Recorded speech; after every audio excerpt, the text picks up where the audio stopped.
নমস্কাৰ জয় জয়তে মই প্ৰিন্সিপ্ৰিয়াল টিয়কৰ গ্ৰন্থমেলাৰ বাকৰিত সমবেত সকলোলৈকে ভক্তিভৰা সেৱা যাচিছোঁ লগতে প্ৰেক্ষাগৃহত আসন গ্ৰহণ কৰি থকা দৰ্শক মণ্ডলীলৈও যাচিছোঁ অকুণ্ঠ মৰম আৰু শ্ৰদ্ধা টিয়কৰ মাজমজিয়াত এয়া কেৱল এখন গ্ৰন্থমেলাই নহয় ই হৈছে এক সাংস্কৃতিক আৰু বৌদ্ধিক মেলা এই আন্দোলনে টিয়কত গঢ়ি তুলিব এক গ্ৰন্থৰ আন্দোলন আৰু সৃষ্টি হ'ব নতুন নতুন পঢ়ুৱৈ লগতে ঘৰে ঘৰে গঢ়ি উঠিব গ্ৰন্থৰ মেলা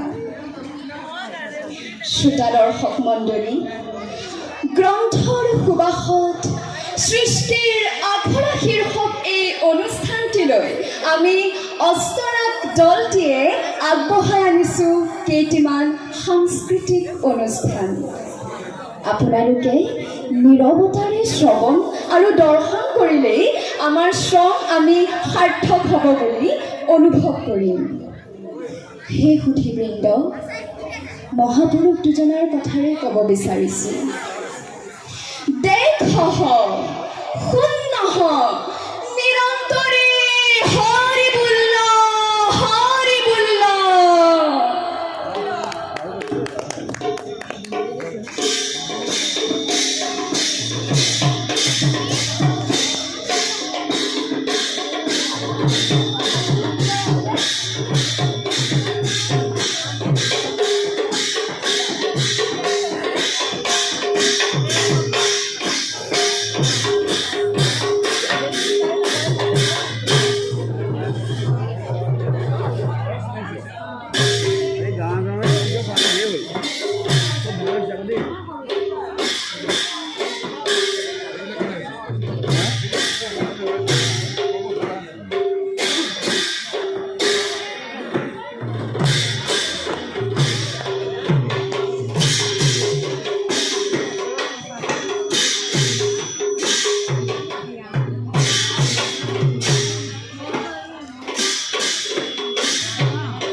শৰতৰ ৰাত্ৰি অতি বিদুপন আৰু এই শৰতৰ ৰাত্ৰিতেই আমাৰ হিন্দুসকলৰ আৰাধ্য দেৱতা শ্ৰীকৃষ্ণই ৰাস ক্ৰিয়াৰ জৰিয়তে আত্মাৰ লগত পৰমাত্মাৰ মিলনৰ এক তাত্ত্বিক দৰ্শন আগবঢ়াই থৈ গৈছে। গুৰু দুজনৰ সৃষ্টিত অনুপম গীত আৰু নৃত্যৰে এয়া আমাৰ মাজত বীৰেণা বুঢ়াগোহাঁই আৰু চিকমিক বৰা।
জগতক পরম গুরু শ্রীমন্ত শঙ্করদেবক লাগি তাহার পরম শিষ্য মাধব পরুষে গুরুর সমস্ত শরীরক বখানি এক বন্দনা সহিত প্রকাশ কর, যাক সমস্ত লোক হবে জানি। ওহি বন্দনার মাঝে গুরুর সমস্ত গুণানুকীর্তন কর। হি লোক হব ওহি পরম গুরুক স্মরি সেহি বন্দনা করহু, তাক দেখ।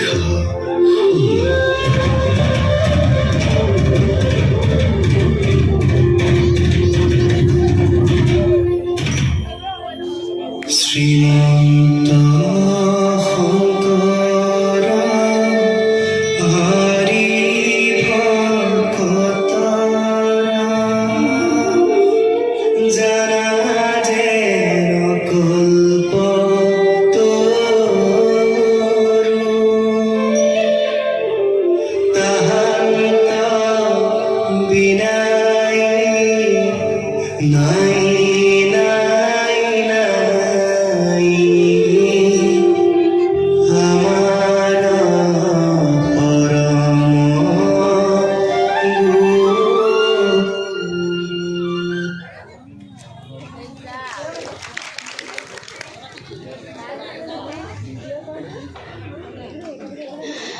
সংগীত কেৱল মানুহেই নহয়, ইতৰ প্ৰাণীবিলাকেও শুনি ভাল পায়। মই ভাবোঁ মই বেলেগকৈ ক'ব নালাগিব ৰাভাদেৱৰ আমাৰ সংগীতৰ জগতত যি অৱদান আগবঢ়াই থৈ গৈছে। তেখেতে কেইবাটাও চিৰযুগমীয়া গীত গাই থৈ গৈছে আৰু তাৰে এটি চিৰযুগমীয়া গীত গাবলৈ প্ৰয়াস কৰিব ছাত্ৰ প্ৰজ্ঞান প্ৰতিম ফুকনে। মঞ্চত এয়া প্ৰজ্ঞান প্ৰতিম ফুকন।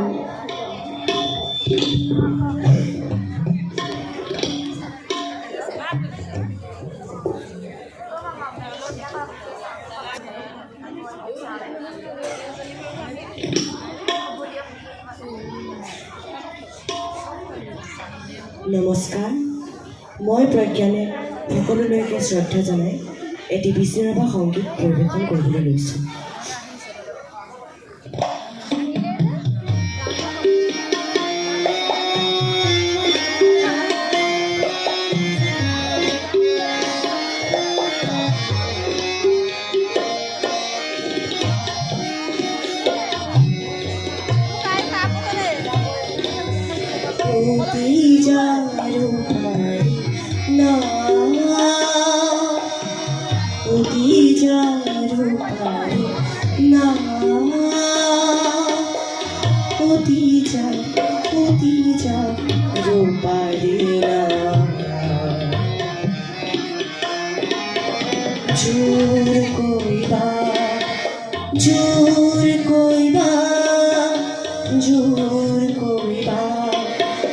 জোৰ কৰিবা ও মোৰ পচুৱা মৰয়াবা, ও মোৰ পচুৱা মৰয়াবা, উদি যাৰো পাৰো না।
বুকুরে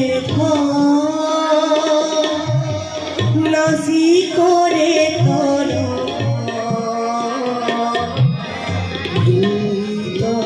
বুকুরে নাচি করে তর গাইব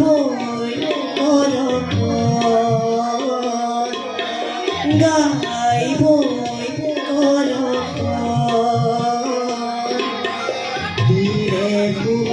মধুর পুতি যা রূপালীনা পুতি যা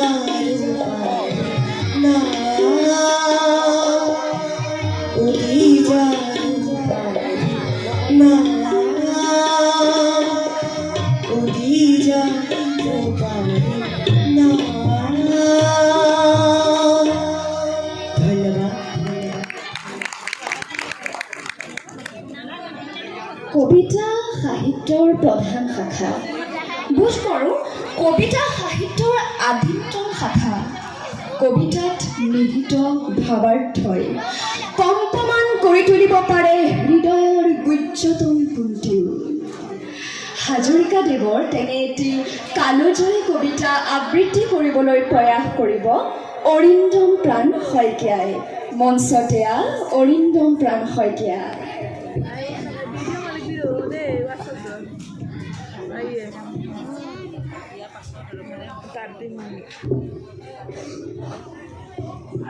নমস্কাৰ সকলোলৈকে প্ৰণিপাত জ্ঞাপন কৰি এয়া আবৃত্তি কৰিবলৈ লৈছোঁ ডক্টৰ ভূপেন হাজৰিকাদেৱৰ এটি কালজয়ী কবিতা প্ৰচণ্ড ধুমুহাই প্ৰশ্ন কৰিলে মোক প্ৰচণ্ড ধুমুহাই প্ৰশ্ন কৰিলে মোক তোমাৰ প্ৰাপ্য কি কোৱা মনৰ দুৱাৰ মেলি নিৰ্ভীকভাৱে ক'লোঁ তোমাৰ শক্তিশীলি দিয়া বজ্ৰে গৰ্জনে বক্ষোজনে কৰে তোমাৰ কান্য কি কোৱা মই ক'লোঁ বজ্ৰ তোমাৰ শক্তিশালী উদাত্ত কণ্ঠ দি দিয়া এদিন আকাশী ক'লে জনৈক গীতিকাৰে অকণি আকাশ দেখো মগে তুমি কিয় আজি তেন্তে কম্পিত কণ্ঠেৰে মাগিছ হৰিবাকা সত্য মই ক'লোঁ তুমি এইটো কৈছিলা ৰাতিপুৱা যিমানে বিৰাই দিবা সিমানে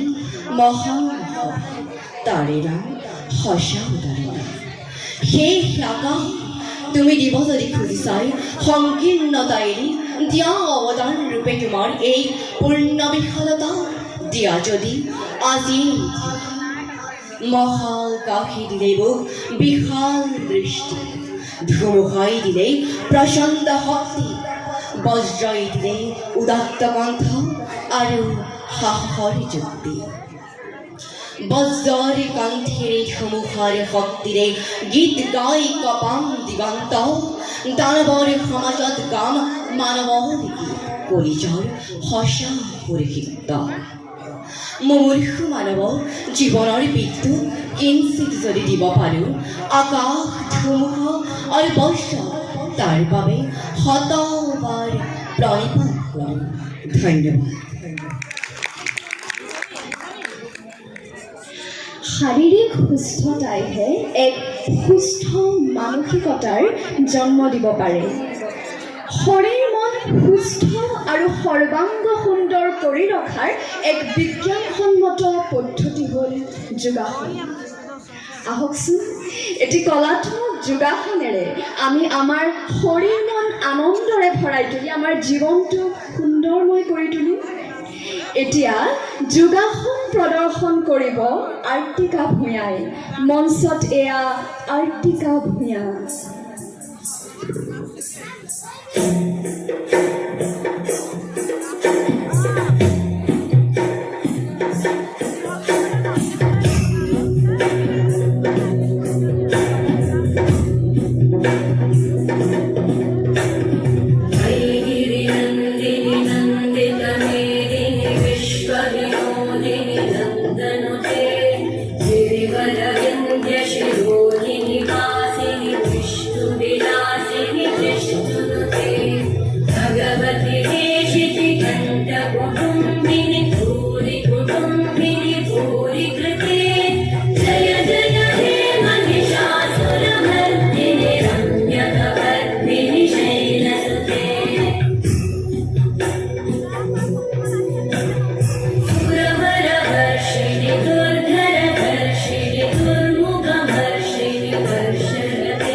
शंकर घोषिणी कल्मष घोषिणी घोषरते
নৃত্য হৈছে সংগীতৰ তালে তালে এক বিশেষ লয়ত কৰা অংগ সঞ্চালন। এই অংগ সঞ্চালনৰ নান্দনিক আৰু প্ৰতীকী মূল্যও আছে। এয়া আমাৰ মাজত এটি সৃষ্টিশীল নৃত্য পৰিৱেশন কৰিব দীক্ষিতা বুঢ়াগোহাঁই দলটিয়ে।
অতি মৰমেৰে আপোনালোকলৈ লৈ অনা সাংস্কৃতিক কাৰ্যসূচীসমূহৰ শেষাংশলৈ আগবাঢ়িছোঁ। অতি কম সময়ৰ ভিতৰতে আপোনালোকৰ মাজলৈ লৈ অনা অনুষ্ঠানকেইটিত ভুল ক্ৰুটি ৰৈ যোৱাটো স্বাভাৱিক, যিহেতু অনুশীলন যথেষ্ট কম।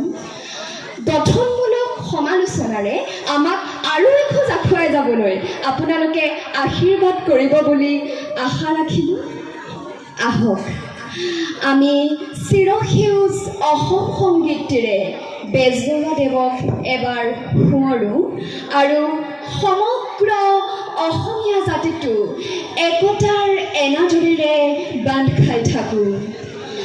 মোৰ আই, মোৰ দেশ, মোৰ ভাষা ভাল পাওঁ, তাৰে মই চিনিম জগত। সুবিশাল পৃথিৱীত হাতে হাত ধৰা ধৰিকৈ খোজ দিম সবাৰে লগত।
Oh